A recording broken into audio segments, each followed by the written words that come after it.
fired up. The snap, the put down, the swing of the leg. It is on its way. It is good! Cincinnati wins the American Championship. Here comes the quarterback, Burrow, looking for a block, and he got it up in the front by Hopkins into the end zone. Touchdown! What a skip!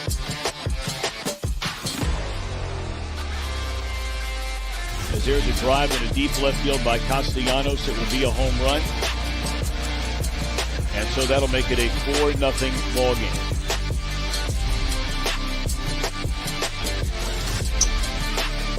And welcome back.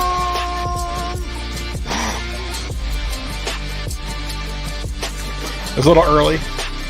I mean, I'm not, how long do I have to sit here and wait? We gotta get this fixed. I'll get it fixed this week. This week. Very good.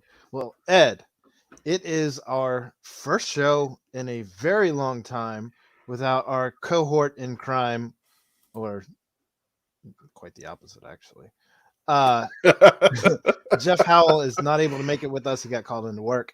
But I am Aaron Smith, joined as always by Ed Mayhall. Gonna be weird without our third wheel here. It already feels weird. We haven't done a show, just the two of us, in We don't have a deep voice guy. quite a long time. What a weekend this was, though, for the Cincinnati Bengals. How about that game? I mean, going into it, obviously you knew that the Ravens were decimated with injury. They were starting Josh Johnson, the third string quarterback, as both Lamar Jackson and Tyler Huntley were both out due to COVID and whatever else the Ravens have going on. I mean, I expected us to win. If I'm being completely honest, I expected us to win. I didn't know it would be a repeat of what we did to them in Baltimore. And I was just left thoroughly impressed with what Joe Burrow and this offense did against the Baltimore Ravens. Have to admit, I became a Cincinnati fan about, 10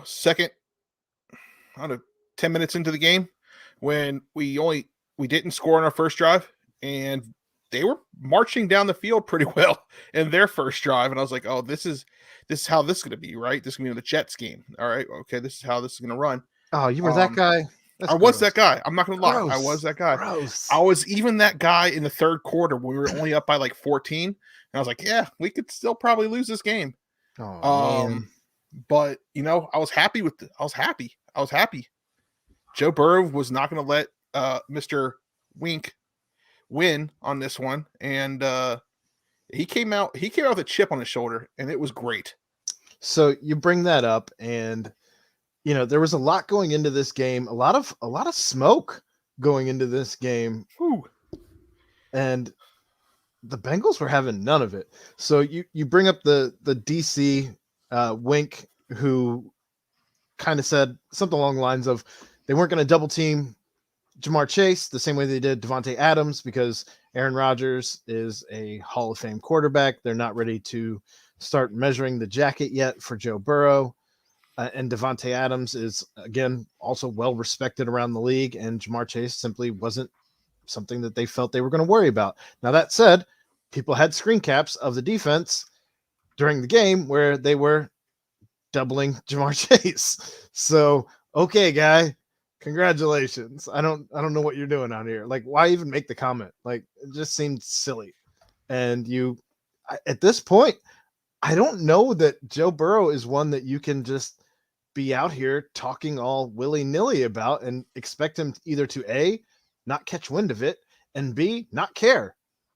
How weird is it though? Because we're so used to having like Carson Palmer and Andy Dalton, right? Where they're like, oh yeah, they can just go ahead and talk smack, and I'm just going to sit up here and say, hey T, we got to go out there and win. No offense to Andy Dalton. I mean, he's a good person, I hear, but he won a lot of games here. He won a lot of games with what we gave him, but like to have a guy who's like, yeah, No, it put a chip on my shoulder.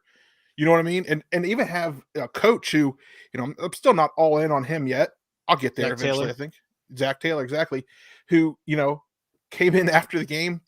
It was like, who cares if we ran the score up on him? You know what I mean? In the past, you'd hear, what's his name? Marvin Lewis. Marvin Lewis. Well, we played a good game. Right. It was just always the same vanilla everything. And We did some good things, and we did not so good things. It was so funny to see the video of Zach Taylor in the locker room with the guys and being in and around the guys, giving out the game balls. And he's like, yeah, we kicked their ass. And he's talking like that. And then in the presser, he's just, gee, gosh, golly. And he's like, he's like, heck no. Like, heck no. Like, you can drop a hell no here. Like, it's okay. Okay, coach. Like, I don't know how much doing. I don't know how much that fine is, but we'll start a GoFundMe. We'll I don't take even care think of it. there's a fine for saying hell no. Like, come on, man. He's not out here saying like we did the fucking thing out there. I mean, he's just out here saying like hell no. Like, I'd or be heck, okay with that heck though. no. Like, come on, man. I'd be okay if he said we did the fucking thing out here. I mean, I would have been okay with it too because they did. And speaking of that, Joe Burrow goes 525 yards, a franchise record. Woo. That is the most yards ever by a Bengal. Bear in mind, a year prior to the game, he had just gotten surgery, and I believe he was taking his first steps. So that's absolutely wild, and I think it just goes to show who Joe Burrow is. Yes, as a warrior. Yes. No, absolutely. He's out here to win. I mean, he's king of the jingle, as the NFL called him. I tried to pull that up on their page, but they have changed it. But I loved how the NFL changed their header on Twitter to Joe sitting there with the Christmas hat, and it says Joey Franchise, king of the jingle. They did do that. He finishes the day 37-46, 4 touchdowns, no picks, 143.2 QB quarterback rating.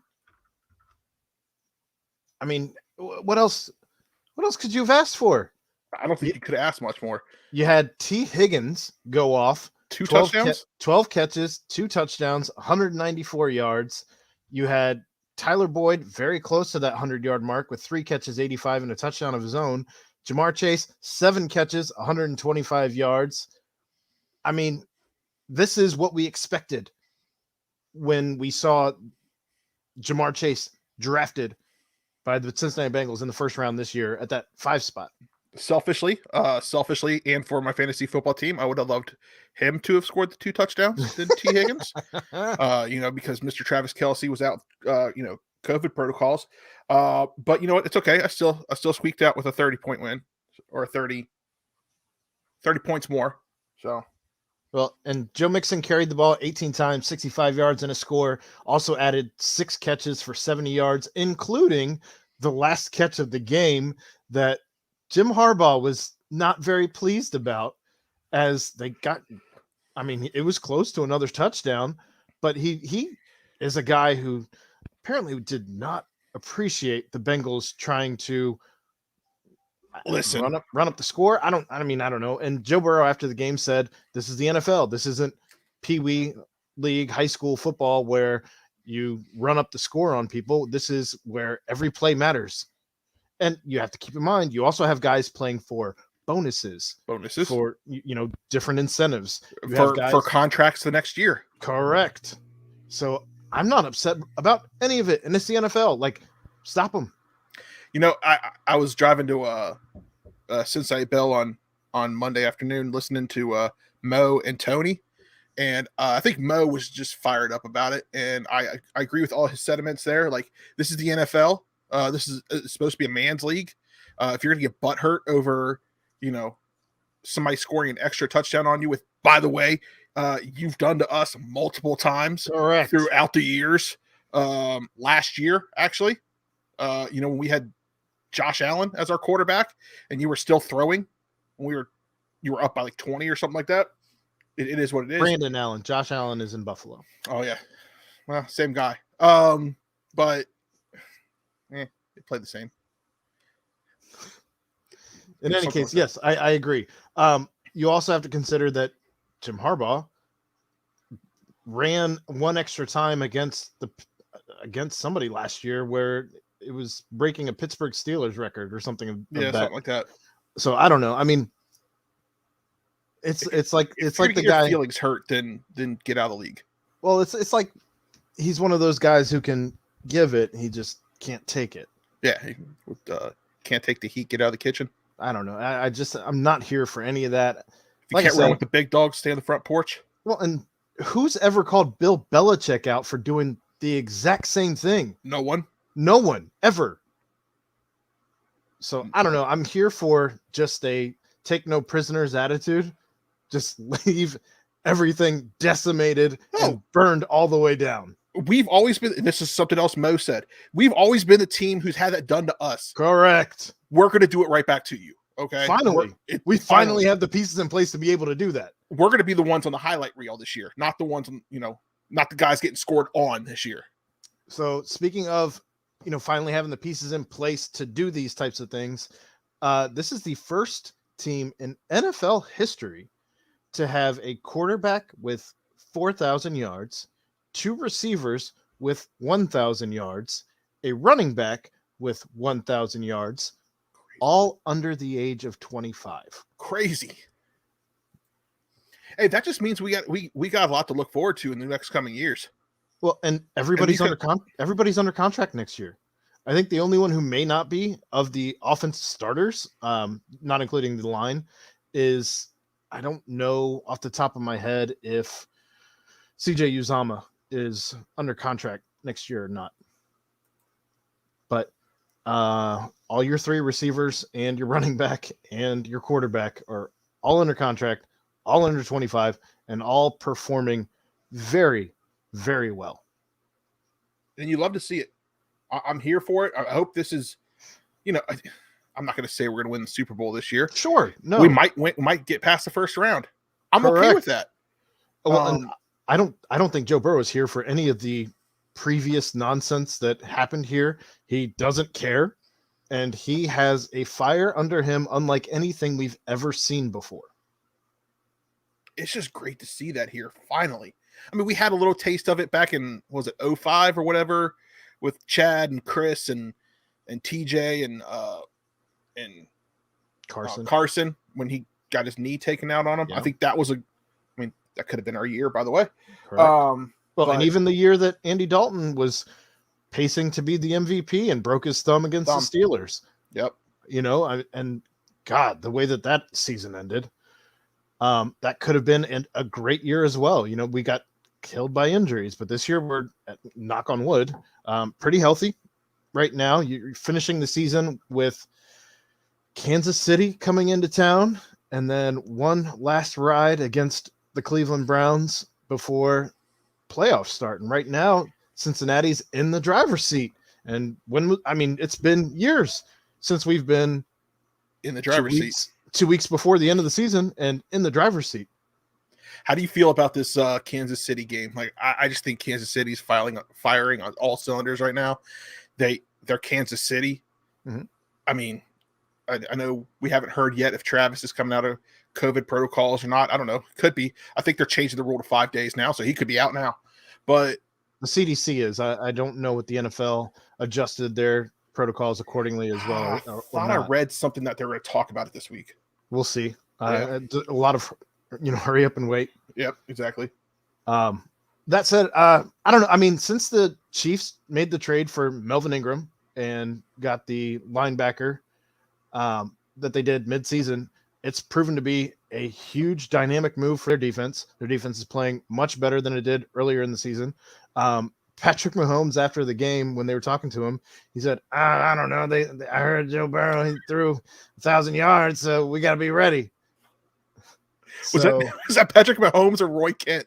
You can take I don't know who Roy Kent is, but we'll have to talk about that later. Is that a country reference or is that no, sir? Is that a wrestling reference? Ted Lasso. All right. Yep. Haven't had a chance yet to watch any of the Ted Lasso. In any case, I did see.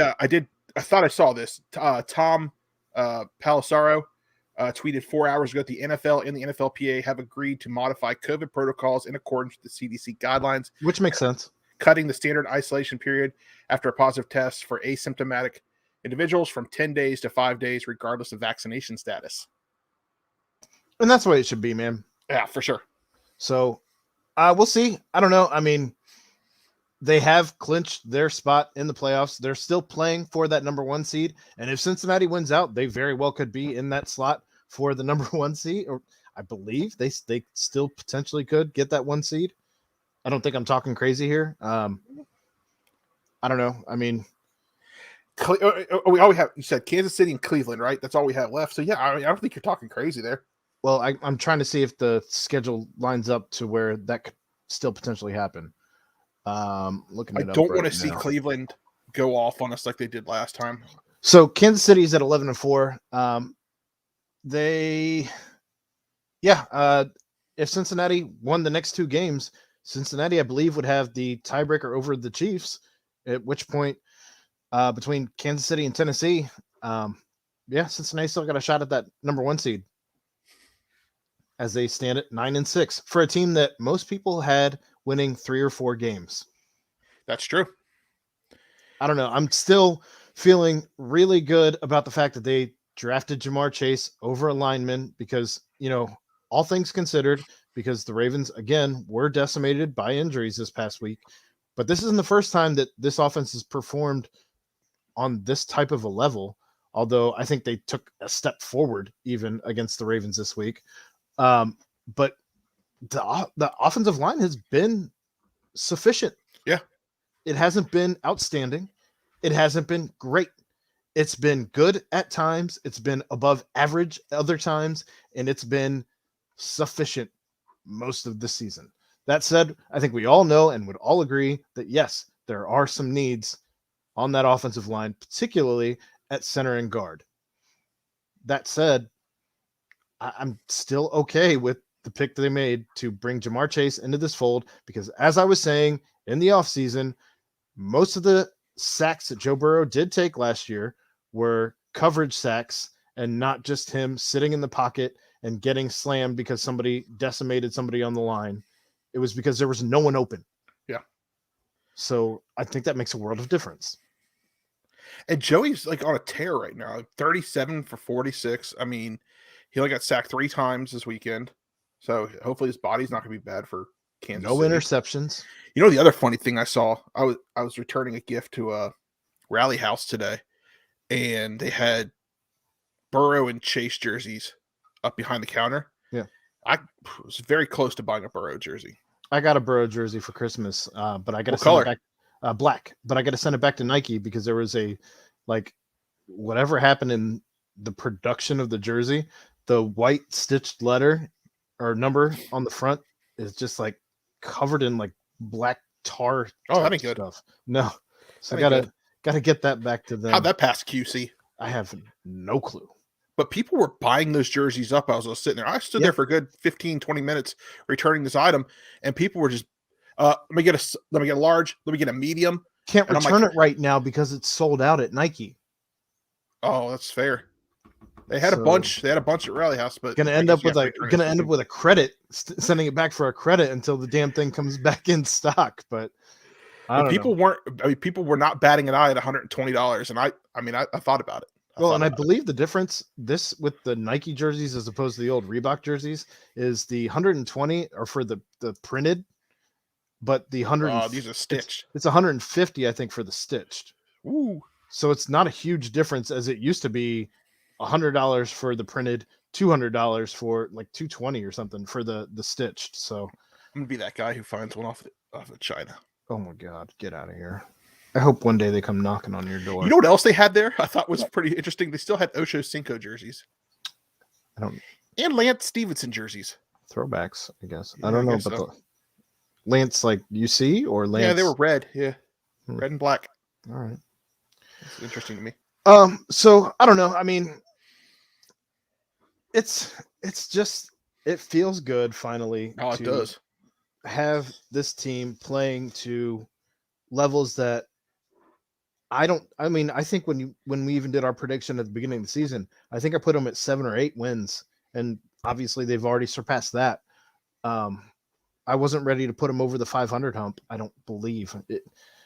I don't check the tapes, but if anybody else remembers, the highest I would have gone is 9. I wouldn't have gone higher than 9 wins in this new 17 game format. So again, just happy to see it and happy that this is where we're at, because God, it's been a long time. Oh man. That all said, I did want to talk about Cleveland coming up in 2 games, because I had friends texting me about Baker Mayfield this weekend. It doesn't look good. And I guess they did come back a little bit in the end of that game, didn't they? They're Browns fans texting me about Baker Mayfield and how they hate him and they're over him. Already. And this is a guy, to do something about those commercials then. This is a guy that they were ready to give like a 9-figure contract to. Yep. So do you think that the climate in Cleveland has changed? I'm not talking the fact that we are enjoying 60-degree winter weather, but just the fact that Baker Mayfield, has he worn out his welcome? Do you think they bring him back and give it another go with him? Because I don't know how you put any more pieces around him than he's had during his tenure in Cleveland. I don't know that you can put any more pieces around him. I mean, you had OBJ, you had some players, and he couldn't get it done. Nick Chubb. Yeah, there's been some injury. Oh, Nick Chubb looks so good though. But there's been some injuries this year for him, and I understand he's fought through them. Credit to him for fighting through those. I guess he's wearing like some sort of sling on his arm or something like that. Right. But he also apparently tried to say there was something wrong with the football this weekend, and that's why he was throwing interceptions. I bring all this up only just to say, how good does it feel to get things finally back to where they should be, where Cincinnati has a very good quarterback, maybe better than they've ever had, and Cleveland is still wondering who's going to be the next quarterback. I mean, I do have to give Cleveland credit because they did beat the Steelers in the first round of the playoffs last year. Good for them, but I mean, that's the best they've done in the last lots of years. In the last lots of years is absolutely correct. So I mean, you're right. It does feel great to be kind of on top there. You know, our chili's better. I don't care what Sir Yacht says. He drove all the way down, and he doesn't want to admit that he enjoyed that canned chili. Why at 3:00 in the morning, though? You knew there was going to be a skyline open. He's special. The Bengals currently, though, stand at 9-6 with 2 games left, as previously stated. Again, they have the Chiefs and the Browns, the 2 remaining games on the schedule. Baltimore stands at 8-7. Cincinnati obviously has a tiebreaker as they swept them. The Steelers stand at 7-7-1. I don't think that there's a way that the Steelers come back and win this division, but even if they tied the Bengals, if they win 2, yeah, I don't think they can. I think they're all the way out. How about that Ben Roethlisberger? He looks so good out there, doesn't he? I hope you're kidding. I think he looks great. I think he needs I think they need to re-sign him for another, I don't know, 6 years. Actually, if we drop the next 2, if Baltimore for some reason dropped their next 2, the Steelers would be at 9-7-1 with 1 less loss because of the tie. So they would actually surpass us in the standings. So they still have a shot. And Cleveland even would have the tiebreaker over us. So the division is still wide open, apparently. Cleveland standing at 7-8 before we face them. I'm not sure who they have next week. Truthfully, I don't care. Just worried about what happens against them, because I know Joe Burrow can't be feeling good about the way that the Bengals showed against Cleveland the last time they played. That's another one, the chip on the shoulder thing. So you're right there. I think you're right. Yep. I think you're right. So we will see. It's exciting time for football here in Cincinnati as the Bengals are firing on every cylinder. And then you have the Cincinnati Bearcats football team landed in Dallas just 2 days ago, I believe. They've already had some practices. How excited are you about the Cotton Bowl? Oh man, it's exciting. I like I said, I had to drive out to Cincinnati Bell, and I was changing my service over from Hulu to Cincinnati Bell, and I told the dude, I was like, "Look, if there are any hiccups where I cannot watch this game on Friday, like this is on you, and I will find you." Like I have a special set of skills. I have a special set of skills, and I will find you. But no, it's so exciting just watching Twitter this week.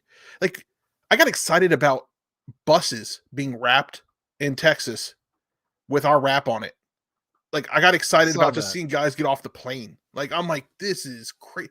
And then Justin's down there, Williams, and he's like sharing all these pictures. And the guys from Fox 19 shared the media room today. Joe Daneman.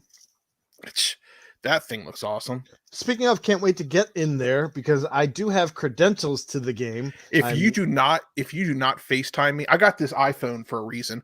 If you do not FaceTime me while you're playing Space Invaders in there and drinking a cold, what do they drink out there? Lone Star beer? And a cold Lone Star beer? Who cares? Free always tastes better. That's very true. Then I will be very upset. Matter of fact, I had an itch this week. Michelle's what is that? Something blue.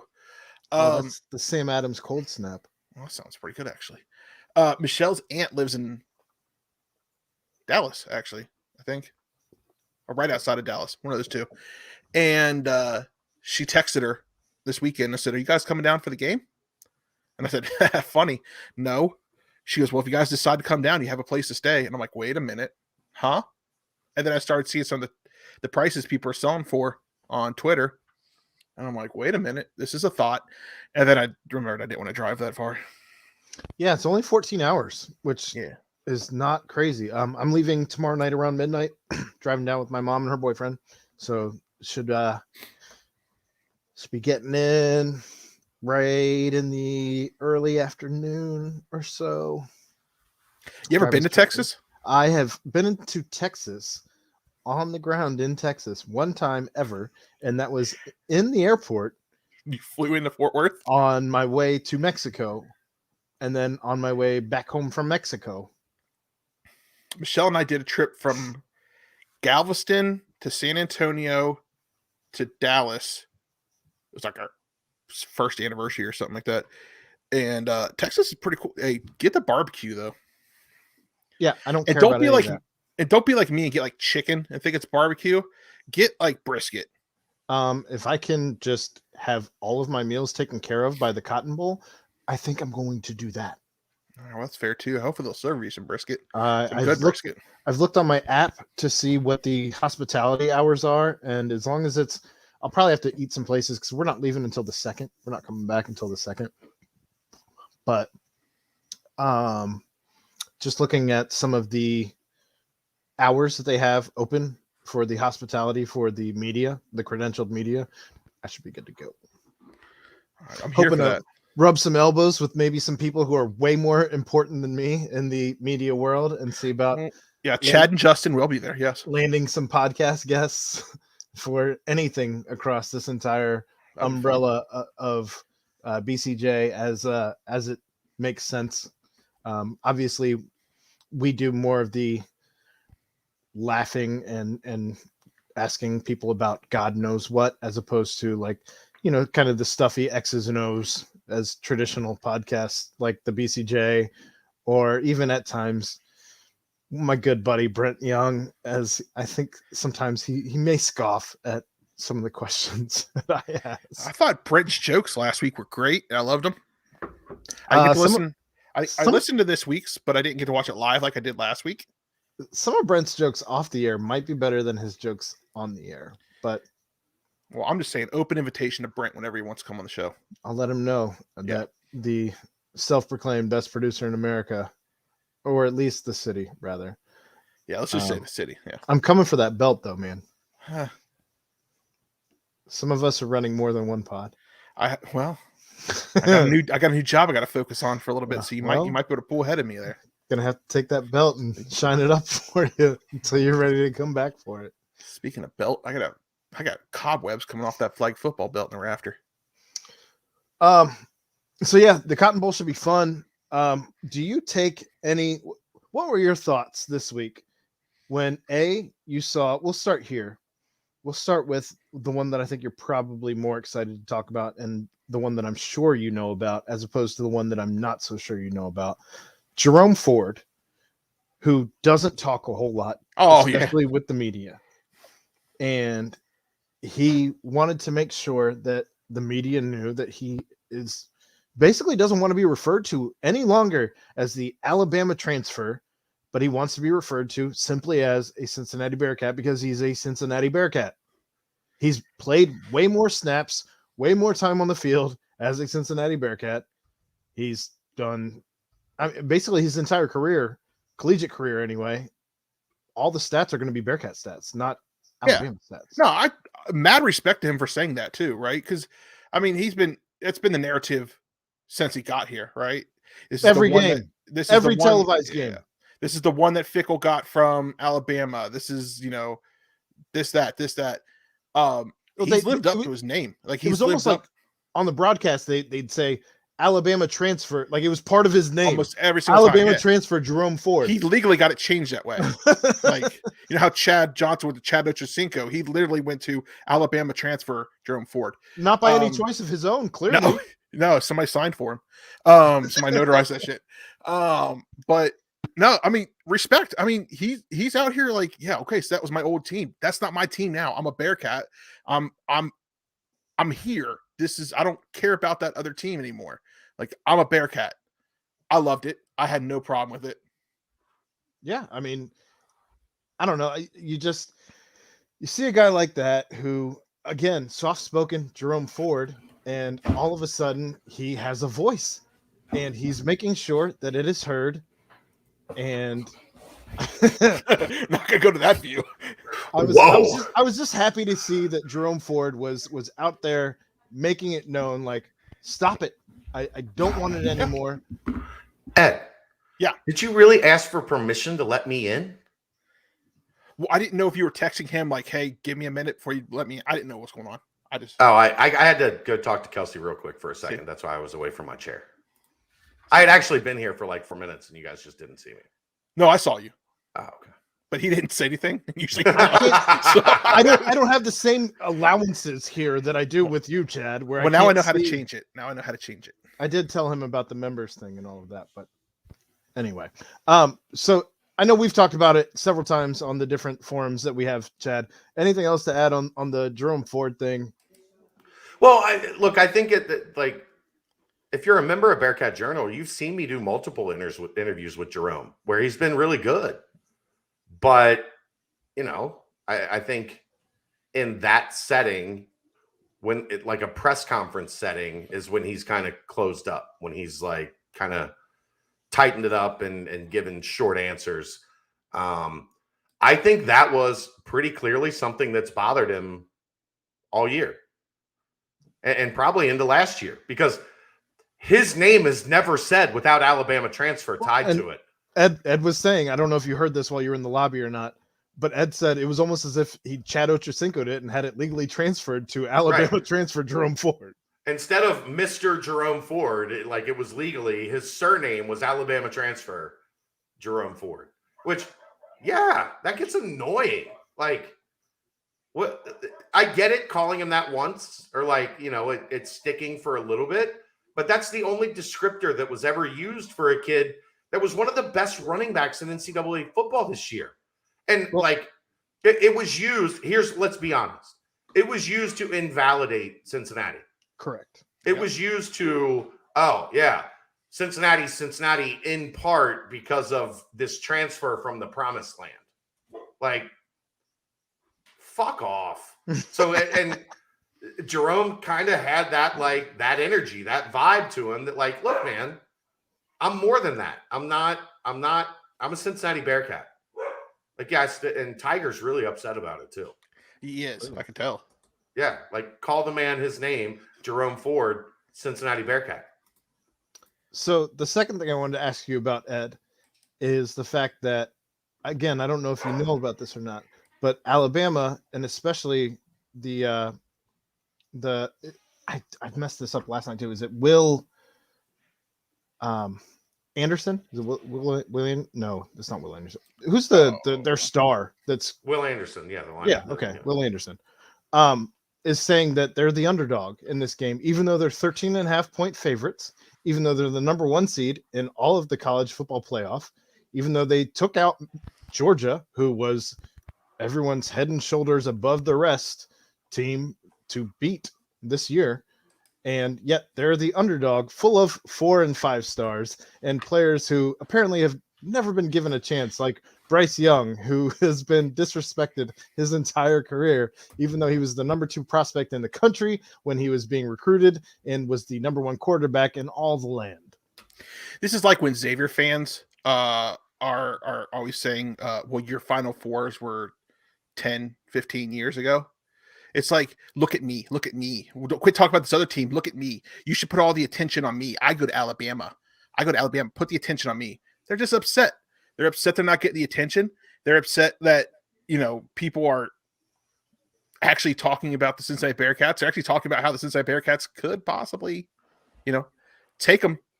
And they're just, it's whatever you got to say to try to pump yourself up, I guess. I mean, if that's what you have to do, then I don't feel like you feel pretty confident in your own team. Don't you know pump it up? I do know pump it up. You've got to pump it up. So I don't know. I mean, obviously it's Nick Saban playing theatrics and kind of touting this to his team and telling them that they're the underdogs. I don't know if anybody in the locker room actually believes that. I don't know how they could, knowing that they come on now. They all know that they were 4 and 5 stars. They know that they're a team of 4 and 5 stars, and they know that this team is a team of 3 stars, 2 stars, a handful of 4 stars, if that. They're just it's whatever you got to do to try to get yourself up, right? I mean, this isn't sponsored by Roman or anything, but well, Dave talked about it tonight on the BCJ pod that they've been known to actually post false quotes in their locker room. So who knows what Alabama does down there, man? It's like a different country. One might call it hashtag fake news. Not going there. I'm just... I don't know. In any case, I'm super excited to be down there. I know Chad is excited to get down there. Chad did announce, I don't know if you're watching at this point in time when we were recording tonight, Ed, but Chad has AD John Cunningham coming on with him on the radio as he fills in for Mo Egger tomorrow at 4:30 on. Hey, Chad, can you tell him that I apologize for anything I tweeted about him last winter? That's kind of on you, Ed. Okay, cool. I'll call him. I don't know that you can put that on me. That's a big ass. I'll call him. Don't put your evil on me, Ricky Bobby. But yeah, he has John Cunningham coming on with him tomorrow on the radio. It's an exciting time to be just a Cincinnati football fan. Yeah. Again, whether it be the Bengals, as we talked about in the first segment, the Bearcats, as they are where no other group of 5 team has ever been. They don't want that pressure either. But put that evil on me. Here we are. I mean, they broke the glass ceiling that nobody said, or that everybody said they couldn't do. Obviously, a lot of things had to fall into place in order for that to happen. But here we are, and it's super exciting. Can't wait to see this team out there. Ed, who do you think is going to be the most important player to just kind of be at their peak performance, both on offense and on defense? On offense, obviously, I could be wrong on this, but I'm thinking probably Dez. I think it starts and ends with Dez. Sure. I don't think has to be Dez. Yeah, I don't think he can make. Dez has to have the best game of his life. I was gonna say, I dare to say he has to be perfect, but I mean, he does have to be perfect. And on defense, man, I just keep thinking about this. Like, I don't want Sauce Gardner to get us a touchdown scored on him in his last game of the season. Like, I don't want it. Last game of his career. Yeah, exactly. Last game of his career. I don't want to see it. Like, I want to see him go out as no one's ever scored a touchdown on me. And I know that's Bama, even against Georgia. Well, Yeah. he didn't play against Georgia, but I know that's on the line. That's on the line this weekend, and that could fall down to maybe one touchdown scored on him in his career, which is still impressive. But I'd like to see it as none. I'd like to see that in the Bearcats Hall of Fame. I want to see that like in the Ring of Honor if we ever get one. I mean, I'm sure we'll get one before the Bengals. If they ever update the guys that are currently recognized as important people for the Bearcats program, but I don't know if that means that Sauce has to be the best on the defense. Man, I just don't know. I think defense just needs to play well together. They have to play as one unit, and also probably have to be perfect. I mean, I don't think anybody's going to play perfect in this game. Truthfully, no. I don't think Cincinnati's offense is going to be perfect. I don't think Cincinnati's defense is going to be perfect. I don't think Alabama's offense is going to be allowed to be perfect. I don't think Alabama's defense is going to be allowed to be perfect. I just want to see a hard-fought game by both teams. I want to see Cincinnati in it, not just blunt like the doors. I just want to see both teams play really well. No, I mean, I don't want to see I don't want to see the doors blown off. Like, I'm with you. Like, I mean, I'm trying not to let the homer in me like take over to where I'm like, oh no, Cincinnati's going to win this 35-27. We got this. No big deal. We win handily by 8. Like, I hope both teams go out there and have fun, and at the end, they're still both best friends. That's fine. You're out here talking about Ted Lasso, so whatever. Ted Lasso is a hilarious show. In any case, yeah, I mean, I'm with you as far as offense goes. On defense, I think it's got to be. I'm going off the cuff a little bit. I think it's got to be Majay. Okay. Or somebody else on that defensive line to have the game of their life and actually pressure Bryce Young into making some errant passes. He is a freshman. He is the Heisman winner. So respect where respect is due. But I think it was an off year for offensive players as there was no true Heisman. 8 weeks, 10 weeks into the season. So I don't know. It should be very interesting to see the way this game goes. Alabama travels well, but Cincinnati has shown that they have the propensity to travel well also. And I would love to see that same energy that we saw in South Bend repeated in Dallas, Fort Worth, Arlington, for sure. Wherever this stadium is located in this Tri-City area. Does it worry you the number of Bearcat fans that are trying to sell their tickets? No. What worries me is the amount of Bearcat fans in finger quotes that are selling tickets that are not legit. Well, that. But I just why do you sell those I don't tickets? know. COVID's a thing. That's true. All the way real. That's true. COVID's something that has been something Everybody I've had to just worry spent about. the holidays with their family. Like, Yeah. That worried me too. And I know I got some shit on it on the internet about the Desmond Ridder autograph signing that he did 2 weekends ago or whatever. And I was like, why? Please don't do that. Don't be around. they weren't going to let anybody get like, it wasn't going to be a thing. Ed. Like they weren't putting Dez in harm's way. You have to be within 6 feet worried. for 15 minutes or something of that nature. That's true too. So I mean, it was quick. They were going to be a decent distance away. They weren't going to be in Dez's face, like huffing and puffing and blowing his house down. Right. Hey, Dez, how you doing? Nice to meet you. I'm up here. Speaking of sauce, I'm trying to buy a sauce T-shirt, but they don't have any in my size. They don't have it. How do they not have any mediums? Thank you, Chad. Medium. I appreciate that. I have a new take. Uh-oh. I have done now about 4.5 hours of content in the past 2 days. Cotton Bowl content? Basically 24 hours, Cotton Bowl content, audio content, video content. I just talked to my buddy who he lives in Dallas. He's one of the guys that I started kind of my career with. We did a public access TV show in Northern Kentucky for like 4 years. And we're arranging meeting up Thursday night for dinner. And after we had talked about that, he asked me about the game and what my thoughts on the game were.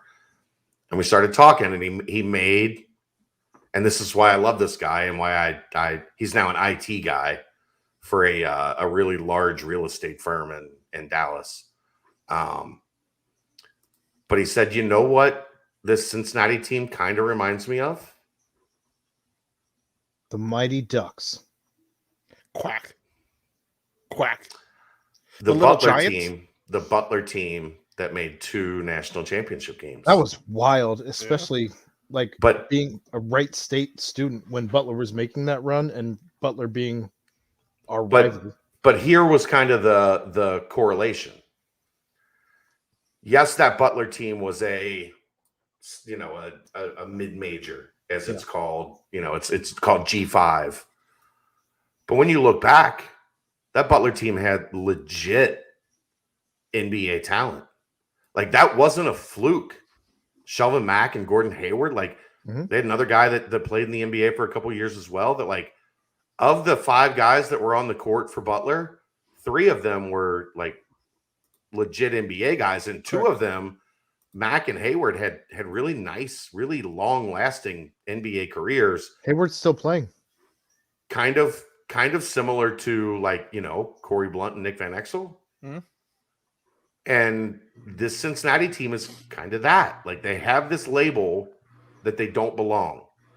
But when you really start looking and digging, they do.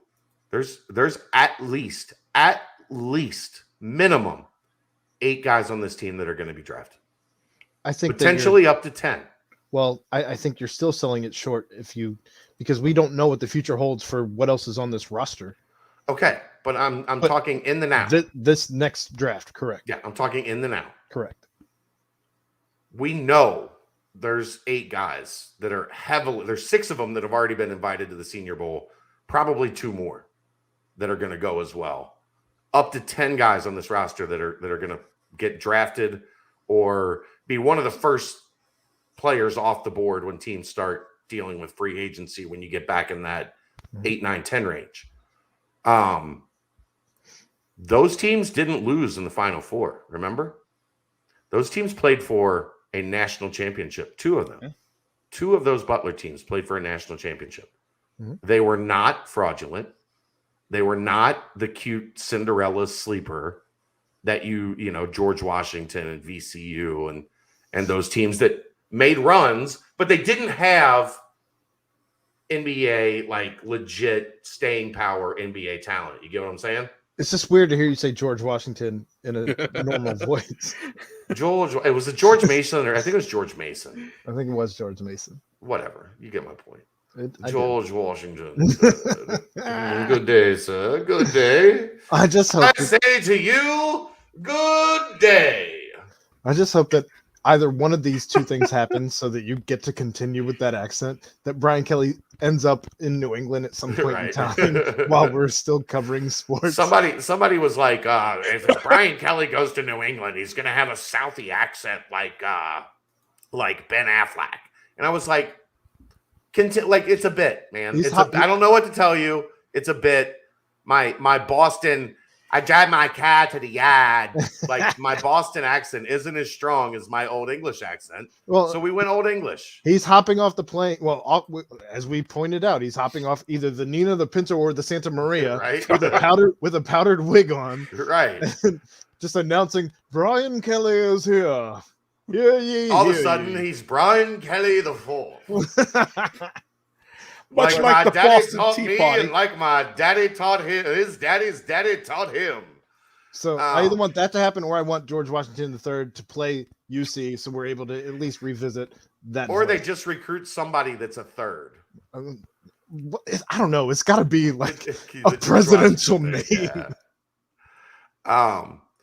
But Abraham Lincoln V. I don't know. Where's Jeff, by the way? He had to get into work. He got work. Was Bengal Jim here, or did you guys have another guest, or have you guys just been rolling? We weren't doing Bengal Jim. Bengal Jim had something else going on. But we were being famous. It was he's got his own podcast on Tuesday nights. Actually, he wasn't the one we were trying to work with. We were trying to work with the Bengalorian, who that's still a thing. It's a thing. He did text me back and said that soon. Okay, gotcha.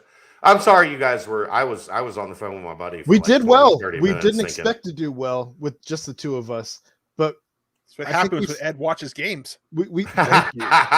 Thank you. So yeah, I think that's I credit my buddy Jim, who now lives in Dallas. He's a huge IU guy. He actually has taken me to a couple IU games before, on his dime, basketball games, and helped launch my career. Jim, I won't name where, when, or why, but Jim was at that point, like early 2000s, trying to get into radio, and he had a job in radio, and he didn't like how the place was operating, and he kept getting shitty shifts and was trying to move up the ladder, and it wasn't really happening. So one day he called his boss into his boss's office. He said, "I need to see you in your office." And they went and sat down, and he said, "Look, this isn't working out for me. I'm going to have to let you go." And he fired his job. Think about that. He fired his job. This isn't working out for me. I'm gonna have to let you guys go. And he got up and just walked out and left radio for good at that point in time. I've thought about doing that a couple times. Actually. He's awesome. I wish I could get him into doing some of this stuff with us now, just to bring him back into the scene. But his schedule is pretty crazy. And Oh, no way. Somebody just tweeted that TQL has everything lit up in red with Go Bearcats on the building. It's been a couple days. Oh, sorry. That's on me. Hooden had talked about that. Oh, Greg talked about that? All right, my bad. So yeah, I can't wait to get to Dallas. I'm ready to go.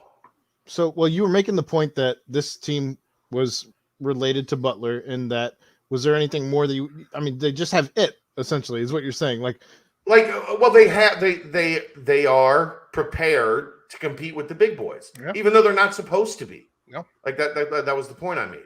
Everybody thought that Butler team was, there's no way that they can compete. Mm-hmm. But when you played out the story, all of a sudden there was a bunch of guys on that team that played. There were a couple of guys on that team that played in the NBA for a long time. Because they were Horizon League, and the Horizon League, as we all know. But they were a Horizon League team that ended up with multiple NBA players. Well, Correct. This is an American Athletic Conference team that is ending up with two handfuls of NFL talent at the top of its roster. They got a shot. Look, they do. I predicted a Cincinnati win. I don't know if I believe it. But I just went ahead and did it anyway. You wouldn't put your life on it? I would not put my life on it. Alabama will, wherever Alabama will is. I would not put my life on it. But I predicted it. Do I 100% believe it's going to happen? No, probably not. But do I care if I'm wrong? No. I just want to be like the pro football or the football scoop guys that say, after something happens. We talked about that 2 weeks ago. Yeah, I predicted Cincinnati was going to win. I knew.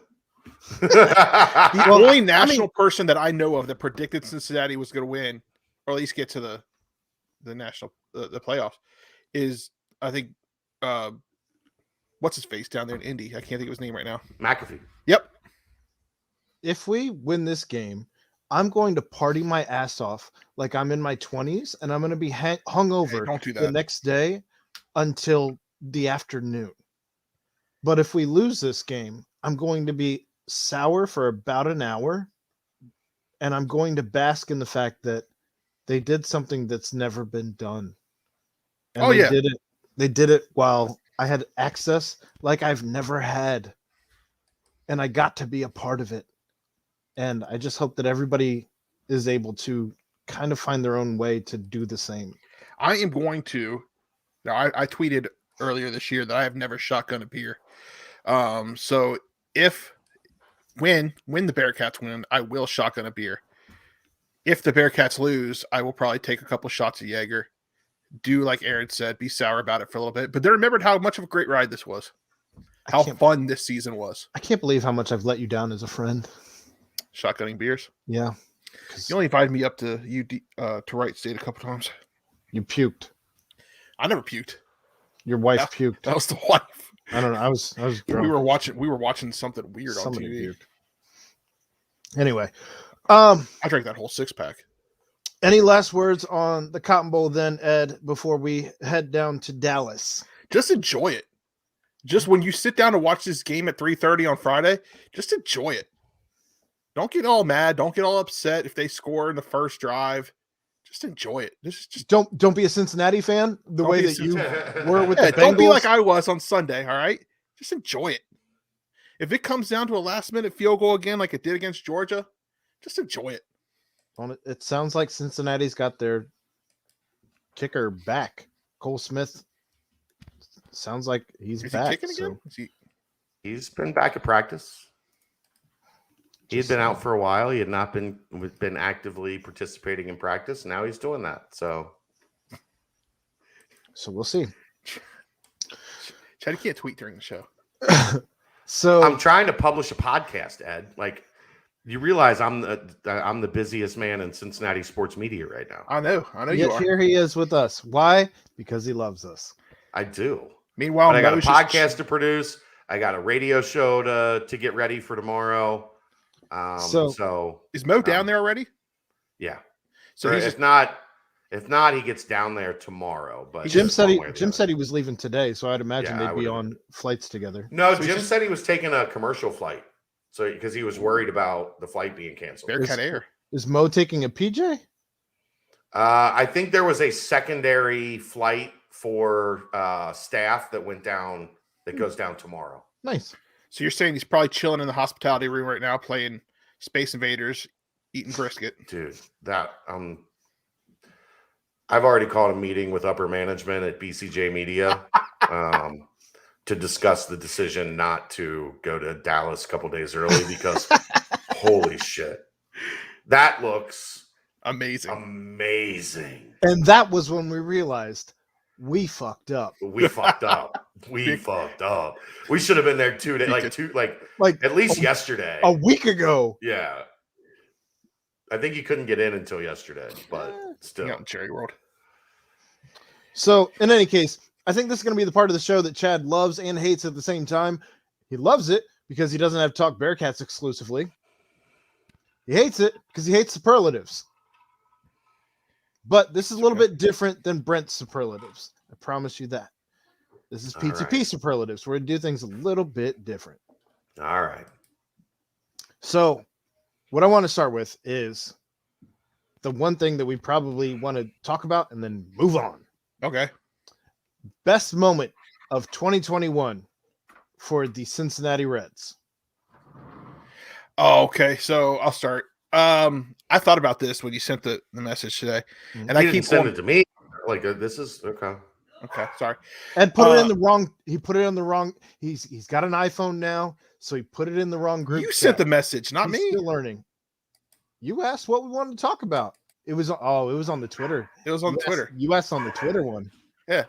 So I go back and forth. I get the Castellanos flex Okay. and Good the one. home run streak. Yeah, that has to be it. the home run streak that Castellanos Joey flex. Votto went on. Those were the two things that I had considered as well. But I think it has to be the Castellanos flex because I don't think the rest of the season goes quite the same without that flex. I think that That's very set the fair. tone for a large majority of the season where the Reds, and Chad will say this until he's blue in the face, the Reds exceeded all expectations, and then upper management failed them.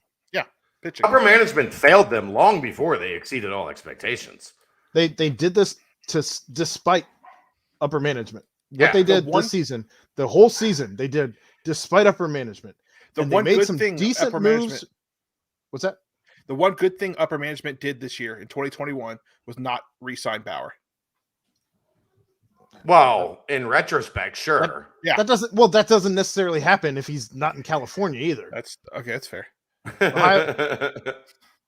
Anyway, No, it happened in Cincinnati, I thought. So, No. I thought some of it happened in Cincinnati as well. that was I don't know. The girl was from San Diego, so it was out on the West Coast where everything was happening. So She wasn't in any of his vlogs last year. So in any case, no, I think that set the tone. So I think to your point, that's correct. I think the Joey Votto stuff was fun, but I think that some of that is a little suspect in some of the things that we learned after the fact, where we found out that the balls were changed I don't wanna believe mid-season. that. So who knows as far as that goes. So I would agree with you. Chad, anything else to add on best part of the Cincinnati season? No, not really. I mean, I think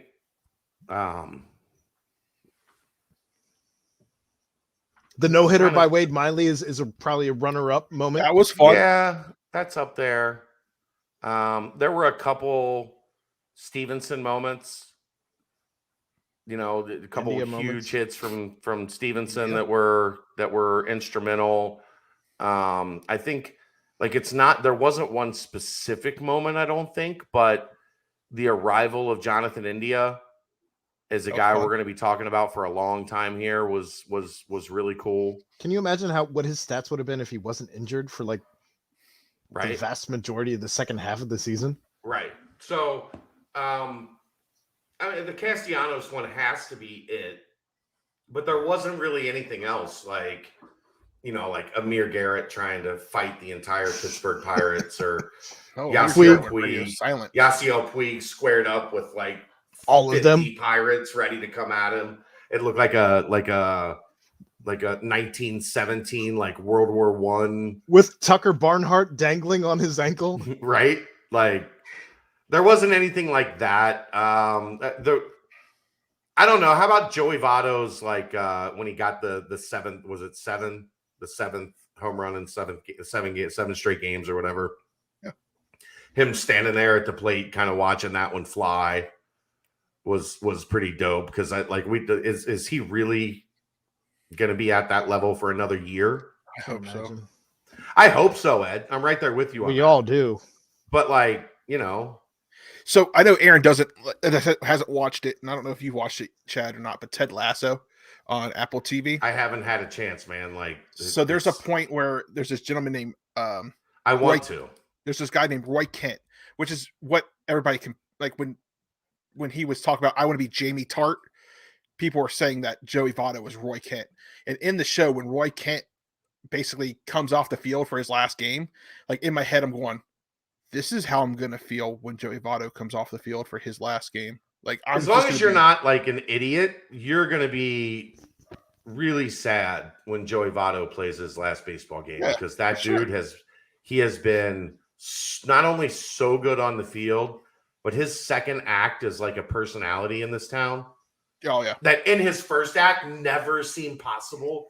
Like, did you ever think Joey Votto was going to be like the media darling that he has become? It continues to evolve every year too, because of how candid and frank and like just open he has been. When he did those games when he was out on TV, on radio or radio, where he was calling games, like that was such a like.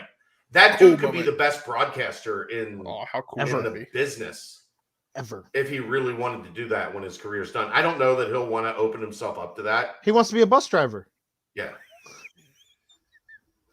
He's a weird fucking dude, man. I swear to God, if Joey Votto pulls up to my son's bus stop and the door opens up and it's right. Like, but you know, he's Canadian. That's like, they're fucking weird. So I will counter this now. Worst moment of Cincinnati Reds for your 2021 season. All the ones that we didn't just talk about. Finding out that Bob Castellini still owns the team. For me, well, and kind of along that same line with both of you, for me, it was the trading deadline. Oh, we didn't make any moves. When we made, I mean, the moves that we made were like Michael Givens was better than advertised. Yeah. So, here. Biz DeVoe. Now you know. I wish Doolittle would have been more. That was Michael Bivens. Sorry. That's on me. Hand up. I don't know. I mean, they made moves for relief pitchers, and they made moves for outside of Givens, pitchers that would be here outside of just one season. but they didn't do enough. No, they didn't do enough. Like I said, I kind of wish Doolittle, for as much hype as there was for Doolittle, I wish he would have came out a little bit better. You know what they did? They You know shopped what they in the did at the bargain trade bin at deadline? Walmart. At the trade deadline, they took a dog that was like starving, and instead of giving it a plate of food, they gave it like one of those like medium-sized milk bone dog biscuits that your dog eats in like 1 second and then looks at you like, you gave me one fucking bite. I got one bite. That's where we're at. I got one bite of food. I did that You're to my an dog asshole. last week. Well, and that's where it concerns me with trying to bring in free agents or trying to re-sign a Nick Castellanos or Aaron, no, they're not re-signing Nick Castellanos. I know that. they are aligning payroll with revenue. I thought you were going to say with the Pirates. Well, that's what they're doing. That's what they are telling you they are doing. They're just saying it in code. It's so gross, man. Yeah. Especially when this is a team that is as proud as any city of their baseball for no reason outside of the history. That's why. And they're shitting it all away to where people are stopping to care. It's gross, man. It's Like so they're gross. they're locked out right now, and I could care less. Lockout. As De La Soul once said with Shaka Khan, it ain't all good. And that's the truth. All right. It ain't all good. So moving on, since I don't want to talk about any more Reds because it makes me so mad. It ain't all good. I think I win the And worst that's the moment. truth. Things ain't going like they think it should. I can't think of another worse moment than the trade deadline.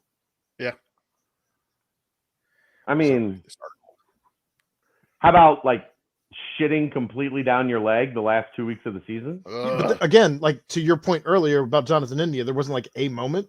Right? There wasn't a moment. It was a 2 weeks culmination. of God, it was a culmination of everything. that was 2 weeks of they are who we thought they were. Well, it didn't help that Winker was out. I mean, that was a huge hit. I mean, that's putting a Band-Aid on a gunshot wound. He was. at that I mean, point. he was one of the two All-Stars. Okay. Still a Band-Aid on a gunshot wound the way that team played for the final 3 weeks of the season. Just saying. Moving on. Best moment of 2021 for the Cincinnati Bengals. Joe Burrow taking his first snap of the season. That's fair. Yeah, I like that one, but I also like sweeping the Drafting Steelers. Jamar Chase. Sorry, Ed. I'm It's a just good stream of moment, too. conscious here. For me, I think it might be which came first, I Chicken or can't the egg? remember. The big win at Baltimore or the big win at Pittsburgh. Baltimore was first. So I think that was the statement game. Like, we're here. Fair. Yeah. I just love that Fair. we went into Pittsburgh and beat them as well as we did. And then they came here where, normally when that happens, it's a reverse. And we beat them as well as we did. Then against the Ravens as well. I'm going with the Steelers sweep. Just the way that they established themselves against this division outside of the one game against Cleveland, which they have every opportunity to avenge Well, and 2 weeks. So it should be interesting. But I think But all of they those aren't things, beating Kansas City, right? I don't know. They're not beating Kansas City. I mean, with the new change in COVID protocols that they just agreed to today, Travis Kelce has to play. Right. So, and I don't think feel good about it, but Travis comes back to Ohio and shits the bed in front of his family and friends.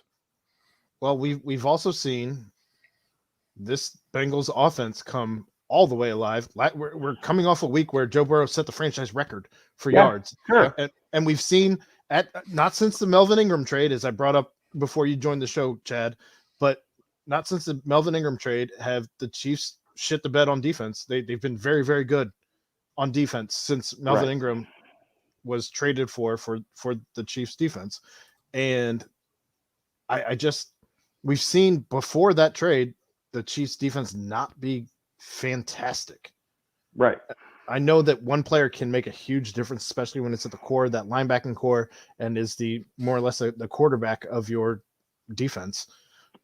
I just don't know that. I think this is going to be a close game. I think it's going to be a shootout. I think that if you're expecting to see less than 60 points, you're crazy. And I think that it's going to come down to the wire. I think the difference is the fact that Cincinnati has a better leg in their kicker. Are you saying they have a leg up on the Ooh. competition?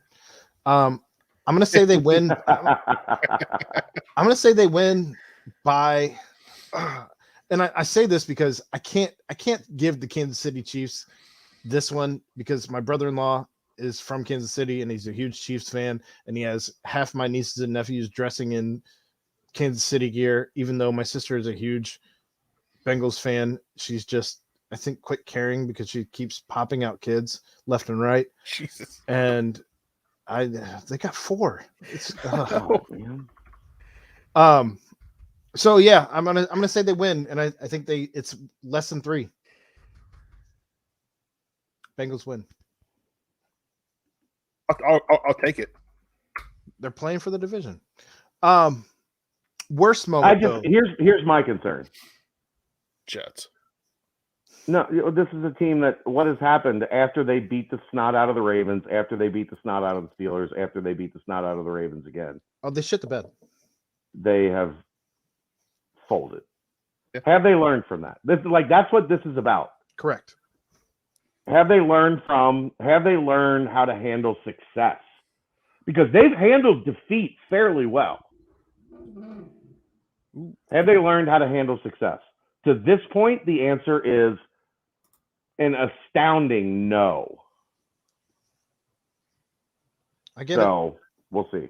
We'll see. Worst moment, though, for the Bengals of the 20. Actually, I'll go back to best moment. One thing that I want to mention, just as an aside, kind of an honorable mention, is Elizabeth Blackburn and everything that she has done. Oh, that's fair, too. Everything that she has done in getting involved with the fans, getting involved with the Ring of Honor, getting involved with the new jerseys and the new stripes and all of that, this ruler of the jungle thing that they have going on. I think it's been wonderful for the PR department of the Cincinnati Bengals, and I think the fans actually feel like they're listening as opposed to the people who are playing on the other side of Merring Way. So I don't know. I mean, it's interesting.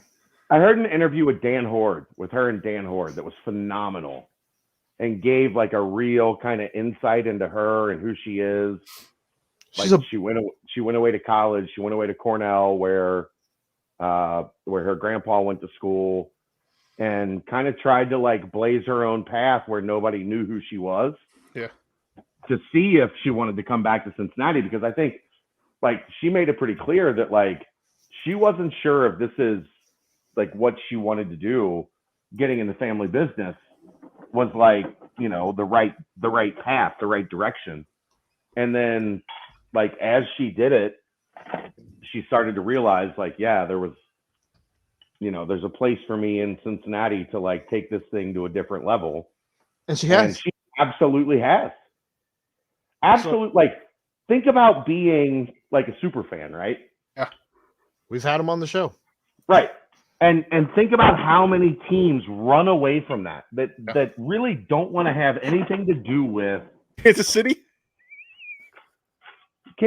Like Detroit, they have a couple of those guys. Like it's all over. Like the Jets fired Fireman Ed. They told him, "Look, bro, you got to get lost." Right? Like, so to embrace that, like that has been really cool to see. You know, the Ring of Honor obviously is something that the people of the city have wanted for a long, long time. Years. Long overdue. And they finally got like, she gets it. Like somebody at the Bengals finally gets it. That's pretty cool.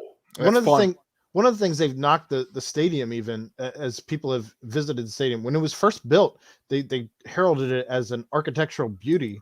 And It's boring as become, shit. correct. I mean, it was just all concrete everywhere. And that's one of the things that they've started to put things up and have things going on and all of that. So they understand, and they're actually hearing the complaints and they're addressing it for the first time in decades. Yeah. They're listening, which is nice. Guys. What? I just got a new follow on Twitter. Okay. Dave Simone. It's not all it's cracked up to be. I'll say, have I made it? Does this mean I've made it? Hi, Dave. All right. So the best moment of and this is going to be a good one, of should we go UC hoops or UC football first, Chad? Hoops. Hoops first, yeah. Hoops first. All right. Best moment of 2021, and this goes all the way back to January of 2021. Best moment of UC hoops. 3 words. I'm fired up. Yeah, there you go. Hiring Wes Miller. I think that we were all on the same page. When he came out in that press conference and he started thanking people, and then all of a sudden he just stopped and said, I'm fired up. I got that chills thing going on. Like I got that, like, wait, what did he just say? He just said he's fired up? Okay. I like that. Yeah. I've talked to Aaron about some of like my experiences with Wes. Like that's a genuine dude, man. Like that's a guy that Aaron, would you like, from what I've told you, would you like, that's a guy that is to his core. This is the correlation with him and Luke Fickell. To his core, he is absolutely about all of the things that he says he's about. So I'll go even further than that. I think he's all about this university. Like he's already bleeding red and black. Like, so remember there was a point this year where like everybody went back to Luke Fickell's opening press conference. Yeah. December 10th, 2016. And they started talking about how prophetic he was in what he said at that press conference. Because what he said was what he believed, right? He wasn't up there spewing bullshit, which is what happens at these press conferences. These coaches get up there and they just say whatever they think they need to say. What are you laughing at, Ed? Because I'm just imagining Brian Kelly again. Right. And if he would have came in like a Brian Kelly, like, I love Skyline Chili. Right. Never had it, but I love it. Right. And Luke Fickell was about the things he said he was going to be about. And I think Wes Miller is in the exact same boat. And this is going to be a fun ride. It's going to be a little bit of a bumpy ride. But guess what? There was a lot of the first, even that year, the second year where they won 11 games. And there was a lot of bumps in that road. A lot of stuff they still had to learn and overcome. And a lot of people like, okay, they won a lot of games, but like there's still some things that we need to see to make sure that this has staying power. Those are going to happen. It took Mick a couple of years too, though. Like, when we got Mick dealt with was entirely different. I understand, and I'm not necessarily trying to draw parallels there, but just in the sense that the fact that it did take Mick a couple seasons to get established, and once he was established, watch out. I mean, you were always going to get Cincinnati's best look, and any given night, Cincinnati could stand with anyone. Right. So I think. So yeah, like Wes is the real deal. This is going to be a fun ride in basketball.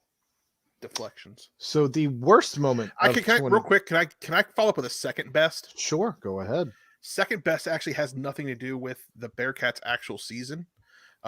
This whole movement, I don't want to say movement, these opportunities that we're seeing some of these Bearcats get right now with the COVID, some of these players being out with COVID and whatnot in the NBA, and seeing, Trey Scott get his chance and Jaron get his chance. Lance is back.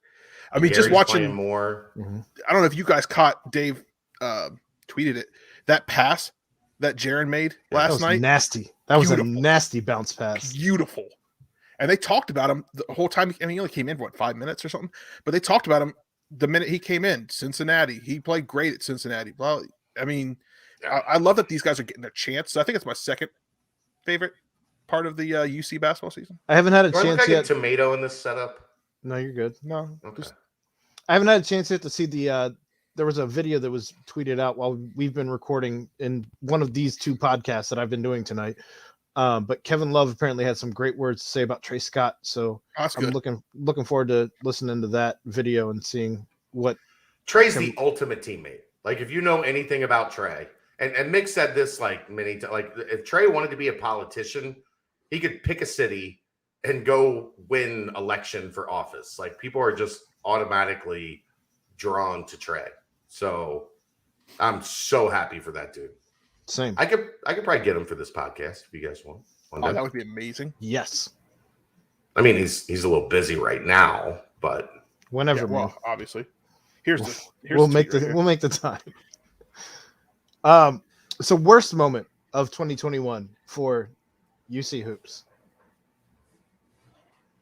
Kind of curious to see where you guys go. I with it. mean, the end of the no End of comment. The previous regime. well, when he No walked comment. off the court and did not shake hands and walked off the court while his team was Crying. crying. See, I will say that one was overblown. I think that was just a miscalculation of like what was left on the clock and walking off the court. I don't think that was as bad as it was made out to be, but the optics of it were really bad. For sure. For me, it was just kind of like the way everything just went down with the end of everything. It was just a bad look for the university. It was a bad look for the previous regime in general. It was a bad look for the basketball program.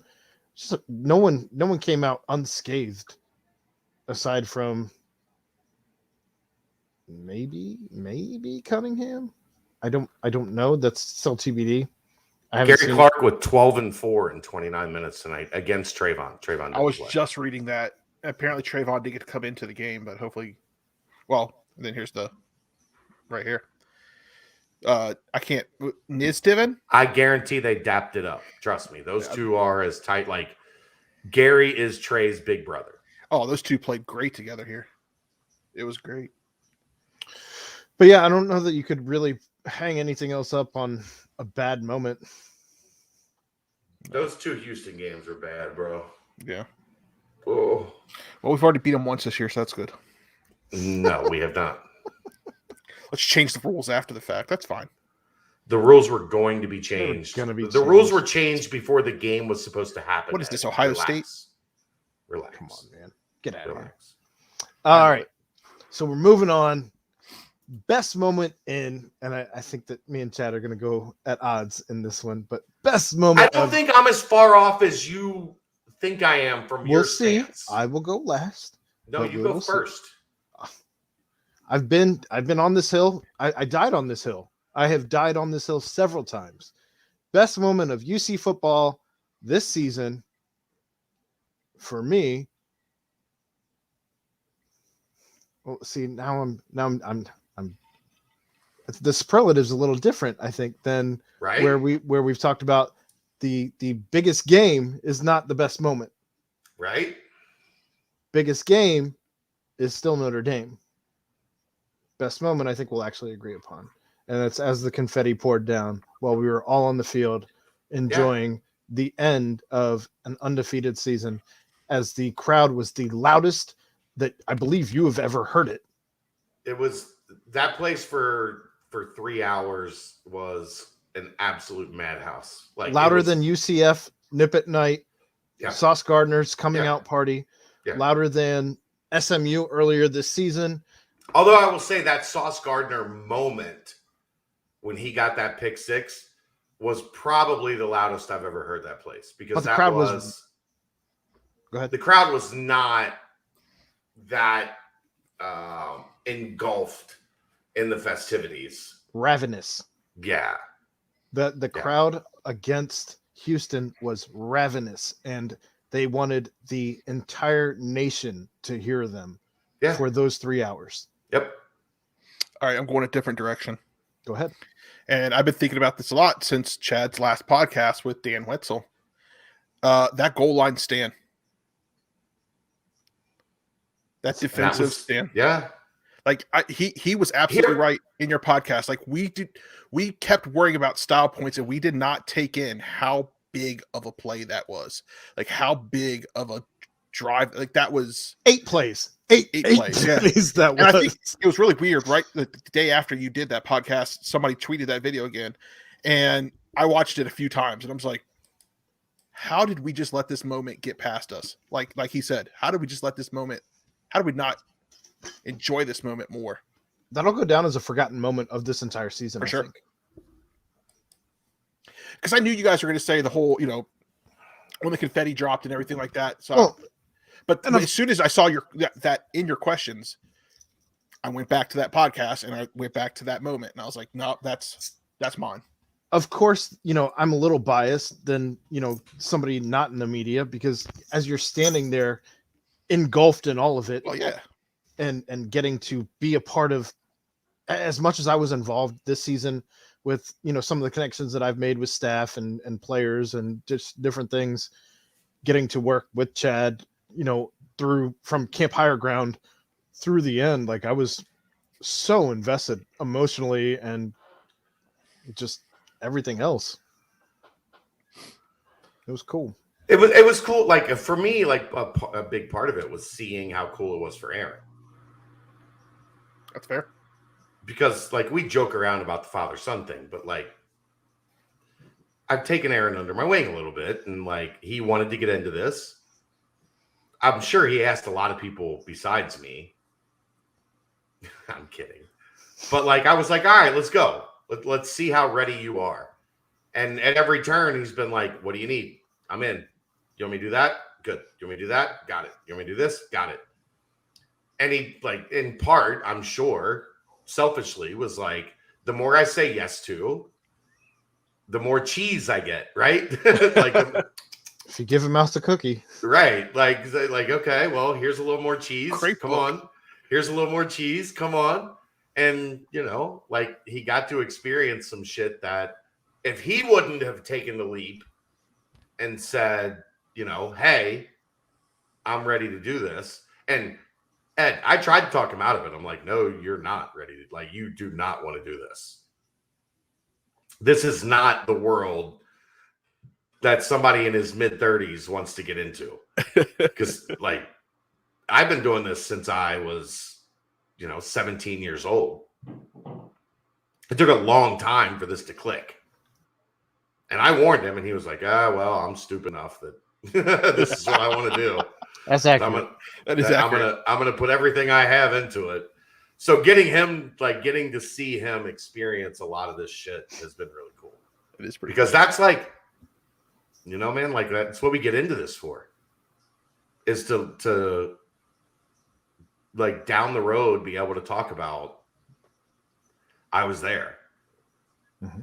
For sure. To have that in your back pocket. Like, when like 10 years from now, when this team is talked about, Aaron's going to be able to say, I was there. no, I was at Camp Higher Ground to watch that team. I was at a couple bowl practice. I was at this. I was at that. Like I got to experience this. I got to see that. I got standing to be on the field, standing under the field goal post as the clock hit 0 and confetti starts spraying. The crowd starts rushing the field and all that crazy shit that happened. There's tens of thousands of people that would kill to have the experiences that Aaron has from this year. And for me, I've always told myself, like, I'm not going to let myself get complacent and take that shit for granted. Right? Because that's why people that cover sports get jaded and it becomes just something they do. Like they don't let themselves enjoy. I've talked about this before. In those big games in Nippert, I force myself, like pregame, as the fireworks are going off and the crowd's going crazy and the team's running out of the huddle, and you're leading up into those moments of anticipation at kickoff, I force myself to like just stop and look around, man, because when you were a kid, if I would have told you that this is what you're going to be doing in your 40s, kid me would have been like, fucking A right. Let's go. Let's go. And now it's like, that's my life. Now I get to do it. So to not appreciate it, to like take it for granted and like not share it with somebody like Aaron, who has been like everything you could ask for in a guy that like just showed up, fucking called my phone one night, or like hit me up one night, like drunkard and shit. After a pod, like, hey man, I want to be your right-hand man. He says, I'm going to call Chad. I was like, hey, no, don't do it. I'm not the mean person everybody thinks I am. No, I was just, he had a few beers. Like 10. Yeah. You realize that I'd met him like 4 times at that point, and that was probably the low point in the number of beers that he had. That was the most sober I had ever encountered Aaron when he called me that night. That's probably fair. But his first year season buddy. tickets, it worked out. DD. And it means a lot to see you get to experience some of this shit as a result of working hard and putting yourself in this position. That part is cool for me. I love it. Congratulations, you broke the millennial stigma. He's not a millennial. Technically, it's gross. Really? Yeah, it depends on what chart you look at. We're kind of in there. Yeah. I don't know. We're in that weird in between. Yeah, they don't know where to put us. We're the annuals. Just an asshole. All right. So, worst moment of 2021 UC football. My worst moment of UC football 2021 was Aaron chasing off Kaz to another school by yelling fire.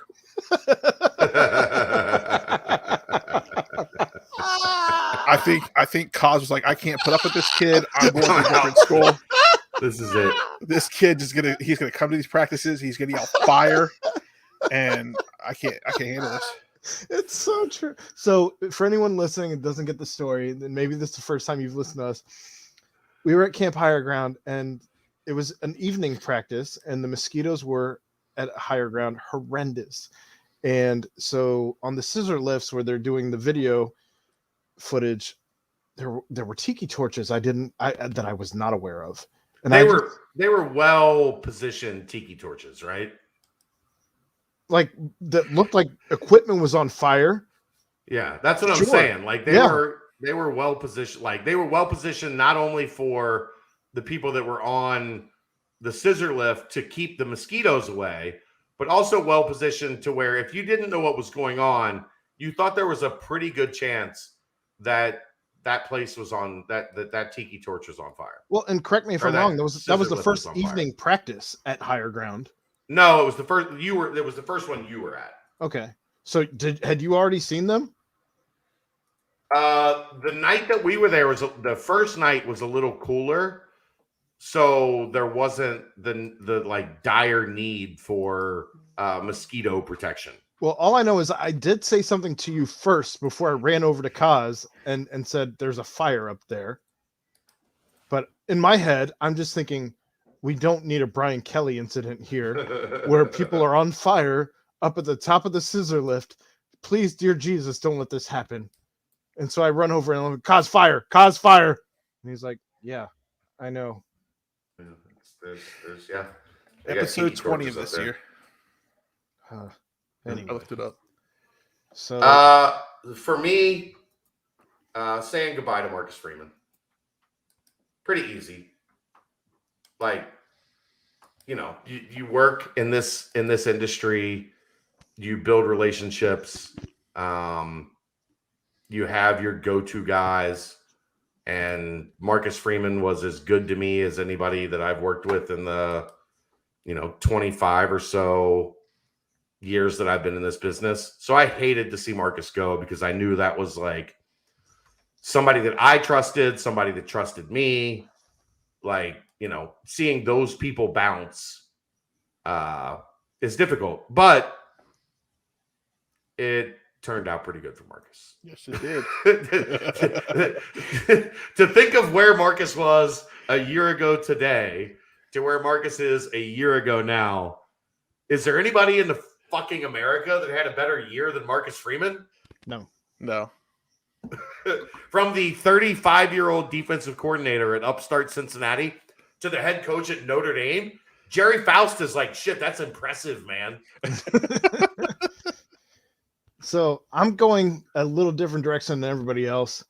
The worst part of 2021 football season for me is going to be 11:59 on December 31st when this year comes to a close, because that is going to be the end of the best year of UC football of my life. And it's for all of the reasons that I've been involved and just submerged in the culture and all of it. So anyone, what if I would have told you at this point a year ago, Aaron, that you're gonna, like, Luke Fickell is gonna know who you are? I still don't know that he knows who I am. No, he does. I guarantee it. Wes Miller is gonna know who you are, and you're gonna get to experience everything you've experienced in 2021. The only regret that I would tell you today that, I mean, it'd be the same response either way, whether I knew it now or back then. It's just going to be, I wish Dad was here to share it with. And there's nothing I treasure more than the fact that tomorrow night I'm going to hop in the car with my dad and Kelsey, and we're going to drive to Dallas. Like, yep. That's, he's probably going to sleep most of the way, and Kelsey's going to sleep most of the way. And I'm going to be doing fucking Twitter Spaces with a bunch of you assholes to pass the time. It's cool, man. It's cool to see my mom kind of embracing this, though, to where, like, she went to her very first UC football game was the championship, and with a walking boot on because she had ankle issues, she hopped up into the stands and did the damn thing and wanted to go to Dallas and wants to spend that time with me doing what I'm doing, and it's been very entirely way too much fully supportive of me doing this thing. So it's still, there's still pieces of all of this, so we're good. That's like, we all have that, man. Like, that's what sports is. That's how we develop our fandom. Like, my dad and my uncle were the two biggest reasons that I became a UC fan, and like getting to share this with them, and like, like, Aaron, spiritually, you're sharing this with your dad, and getting to write that article and how that was received by all of Bearcat Journal and all of that. Because that was super cool. It was received that way because we all have it, man. Well, we all like my mom, when going back to that stupid ass public access TV show that I used to do every Monday night. My mom, when she was sick, would lay in her bed and fucking watch that TV show.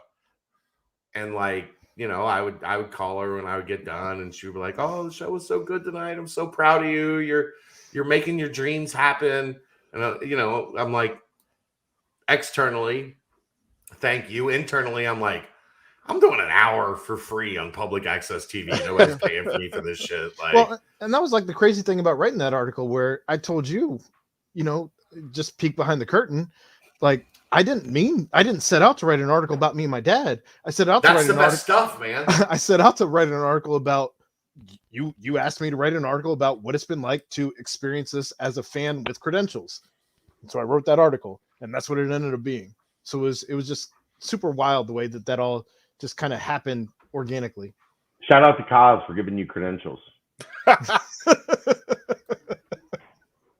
You wouldn't have credentials if it wasn't for Kaz. I mean, here we are. Thank you, Kaz. Thanks. I mean, I'd hug Kaz if he was still here. He knows that. He wouldn't want you to hug him. He would not want me to hug him, especially if he knew his personality. No shot in hell he wanted me to hug him. I wish I had a little bit of a lead. I'd have gotten Kaz to do 10 minutes of this podcast. Well, we had no idea we were going to go here. I know. That's just it. Welcome. Kaz would do it too. Kaz, if I sent him a text, it was like, "Hey, we're going to send you a link, and we're going to need you on this podcast for 10 minutes." He would do it. That sounds about right. I love that man. Huh? Maybe we should get him on at some point to talk about me and the fire story.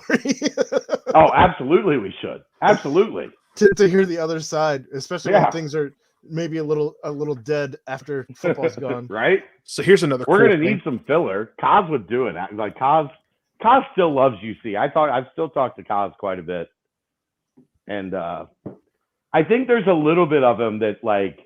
It's like, fuck, I moved too early. Right, like hates it that like this situation came up and he had to jump off the rocket. Is it Would he was still get a ring? literally headed for the moon. Would he still get a ring if there was a ring?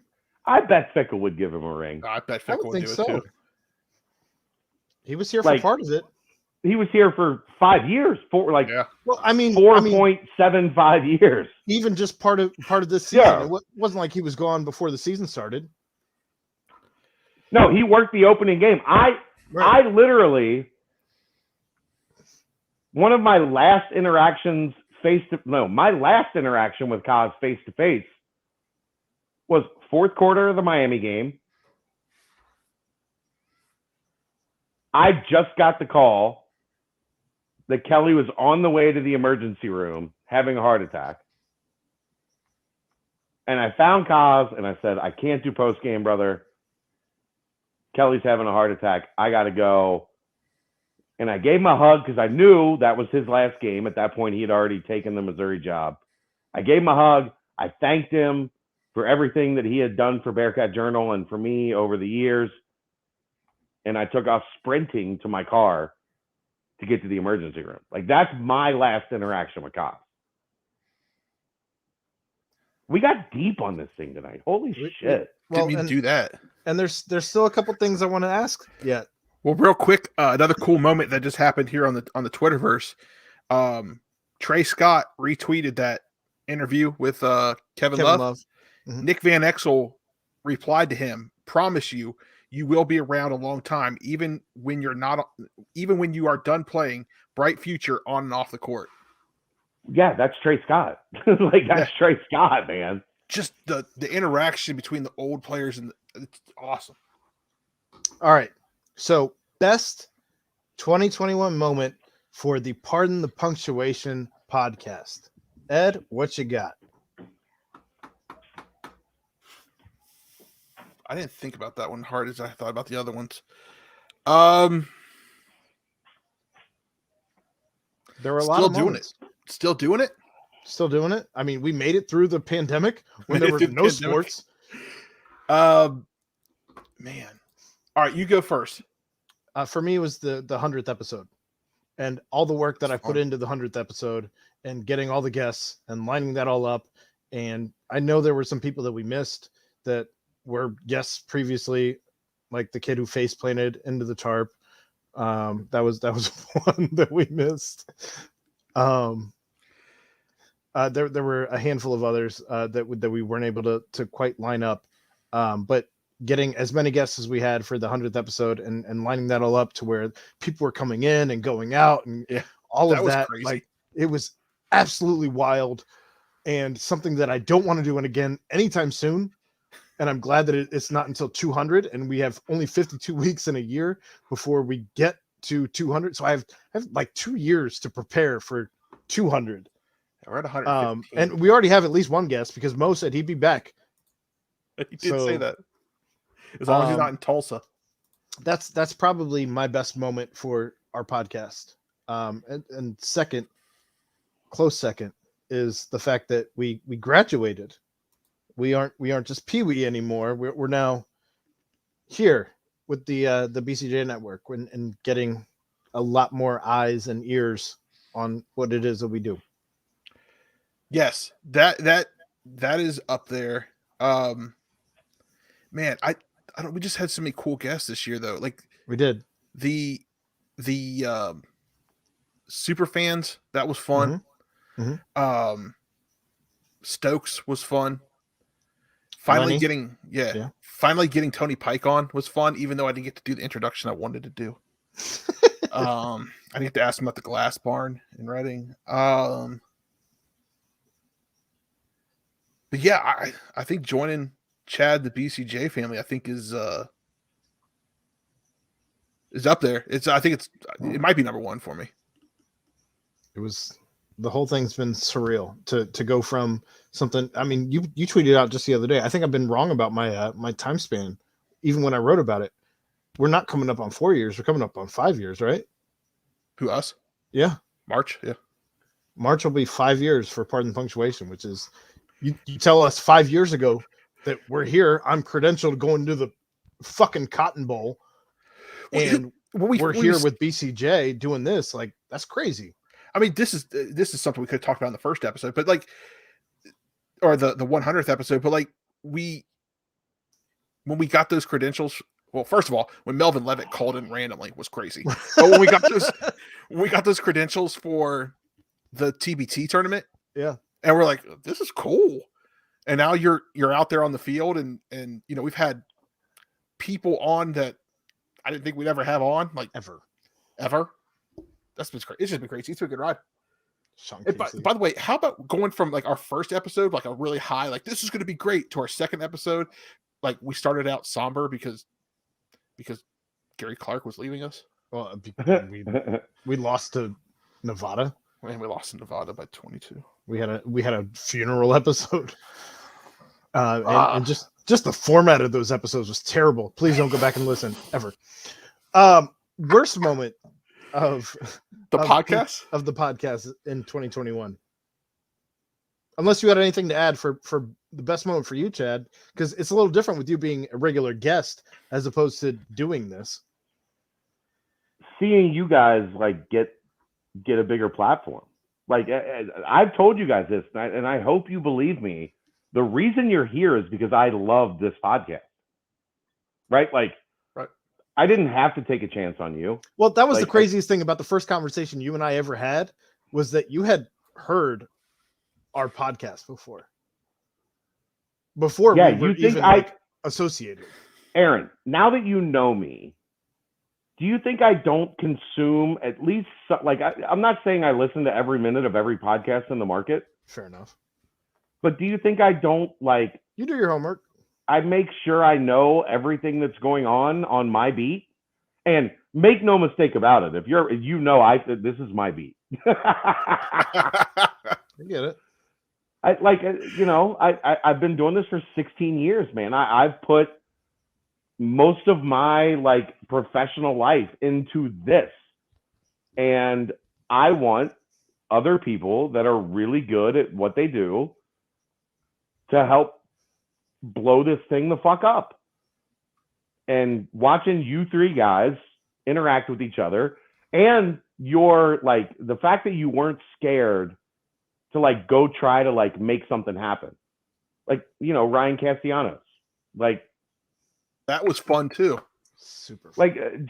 Jamie Ramsey, and we're going to try, Sean Casey, Ed making himself vomit to get Sean Casey on the podcast. That was a real low point in the No, that was a high point. No, in the pandemic. Oh, but it's a high point because it showed we want to do, we're serious about doing this. We'll do whatever it takes. If that's what it takes to get the guest, God damn it, we'll do what it takes to get the guest. And to somebody that I'm not a fucking talent agency, but for somebody that's I want to expand Bearcat Journal to make it more than, what we are, to give different voices. And here's the thing about Bearcat Journal that hopefully people understand. I came to the understanding when I took over in full ownership in 2016. If I decided I wanted it to just be me, right? That's no different than the Inquirer that hires one person to cover UC, or the Athletic that hires one person to cover UC. What could make us different is having as many different unique voices throughout this fan base, people that have been vetted, people that I know could write, people that I know could, produce quality content, but to give those people a voice, because sure, everybody wants to hear from Justin, right? Yeah. Everybody wants to read what's in the Inquirer if you still if you're 60 years old and you still have an Inquirer membership. I need Doc to stop. But what makes us so different from anybody else is that we have developed so many different voices, so many different outlets, so many different, people love reading what Carrie Hoffman does. Same. Because it's different. People love the podcast. People love Boston's the previews, the bounce, the edits that we're getting from Taylor. That all of this stuff make us different from everybody else. The nightcap, the YouTube channel, right? Nobody else is doing the shit that we're doing, and adding PTP was a part of that. And I'm fucking thrilled. I couldn't be more happy adding you guys. And we're, I don't know what, 10, 12 episodes in, to this partnership. Couple months, yeah. Yeah. I have no, there's no look back. It was the right choice. So, that's where I'm at on that, is that bringing you guys into the fold. I know it's it means different things to you than it means to me. What it means to me is adding you guys made Bearcat Journal better. And as the coach, right? As the manager, that's what you do. I'm not Bob Castellini. I'm trying to make my fucking team better. Oh, we're not getting bobbleheads? If you can find somebody to make bobbleheads, I'll make fucking bobbleheads. But Ed's already got the link. He's ready for this. He's been ready for this question his entire life. He was just waiting for somebody else to pay for it. I did find that link for life-size bobbleheads for Nick or for Ryan Castellanos. All right, Ed. So worst 2021 moment for PTP. Oh man. Have there been any bad ones? I mean, you've had your issues with COVID with the window COVID. Yeah, the Windows issues that you've had with the sound hitting, some different things with sound. That's not. I mean, if that's the worst thing that happened to us all year, that's a great year. Yeah, but that's not isolated just this year. That's been going on for four yeah, no, I mean now. that's part of the brand. We get it. Same with your So atrocious spelling and everything on Twitter. I'll be better. I don't know that I don't honestly know that I have a worse moment for the pod, but if we're trying to be self-depreciating, so that's a word. Yes. Okay. I don't know. I mean, I guess the fact that we didn't hit everybody in that 100th episode. And again, if that's the worst thing that happened, we had, I think 15 guests or something on that podcast. Right. We haven't taken many days off this year. So No days 2021, 2021's been way better to us than 2020, where we had, a couple of weeks where we couldn't even figure out what the fuck to talk about because of COVID. So I think that we had all the blessings this year. Yeah, for sure. I can't think of any bad ones this year. I mean, we can just talk about, we just say this little errors. Well, there was that episode I freaked out a couple episodes ago when I couldn't get the audio to record and all that. That'd probably be my worst moment. That's kind of a behind the scenes thing. Yeah, but I was freaking out in the middle of the episode. Best guest for PTP. Chad doesn't count. I know. He's too I don't count. Okay, so I feel bad saying this, but I'm just going to go with my fandom as a Bearcat, and I'm going Lenny Stokes. I got to build a friendship with Lenny because of all of that, and that was very cool. But for me, it was Ryan Castellanos and the friendship that I built with him on that. That was a whole cool Red season, just interacting with him and coming on just randomly for us. And anytime I would ask. Yeah. And we tried not to overdo it. Just because of everything he was doing with the Twitch stuff and all that. But how fun was that too? Like we texted each other Merry Christmas like just the other day. Inside Sports, I didn't get to watch a Reds game very much this year unless they were on Fox because I still had Hulu and I was holding out hope that we would get Bally Sports. Didn't. So like him doing his little Twitch thing, I got to follow the games that way, and that was a fun way to follow the games. I think it's different. Yeah, I would normally have the games on while following in that way, but I didn't. Yeah, I think that was probably my favorite guest. Lenny being a close second, just with the friendships I was able to build with both of them in different ways. But Lenny's kind of on my shit list right now because anytime he's in town, as of late, he doesn't text or call anymore. So, he used to call me on my cell phone. I think that's all the superlatives I really have, unless you have any additional, Ed, that you wanted to add. No, I don't think so. It's been a hell of a year for us here at Pardon the Punctuation. It's been a hell of a year to be a fan of Cincinnati sports, even with the Reds that they build us up, Buttercup, just to let us down. But there was at least enough, like it was entertaining into late summer. And then they got us to the look, as a fan of the Reds, like the Reds are actually probably my biggest fandom, like through my life. That's where my dad and I spent most of our nights together. Same. Yeah.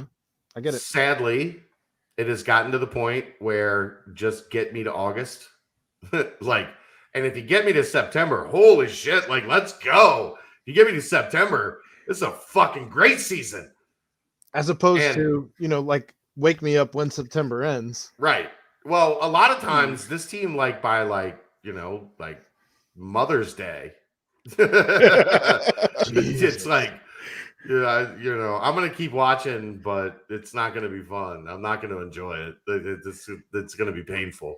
They got us into September, and into September got us to the greatest season in the history of Cincinnati football and the rise of Joe Burrow. That's fair. So, I guess they did their job this time. You weren't here earlier. Going back to that pick though, knowing what you know now, they made the right move for Jamar Chase over. Sure. I mean, look, Dave was always big on this, and Dave's right.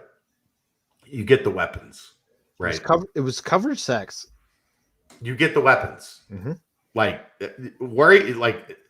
Austin Gale from Pro Football Focus. Actually, we had a long talk with Austin at one point on the radio about Cincinnati and the offensive line, and he said you don't have to have a great offensive line if you have all the weapons.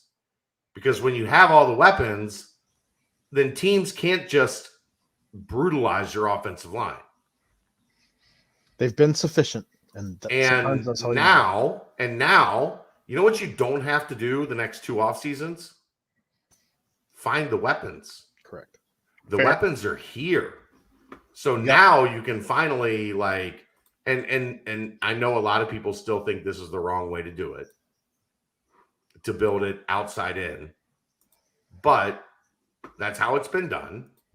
And now you can go and say, look, all right, now we need to make sure we get a long-term right tackle and we get a couple guards. And I can't wait to see what the Joe Burrow effect has for free agents coming in. Well, and here's the astonishing thing that we didn't know last year because all of the free agents got hurt, but they fixed the defense in large part. It's so good.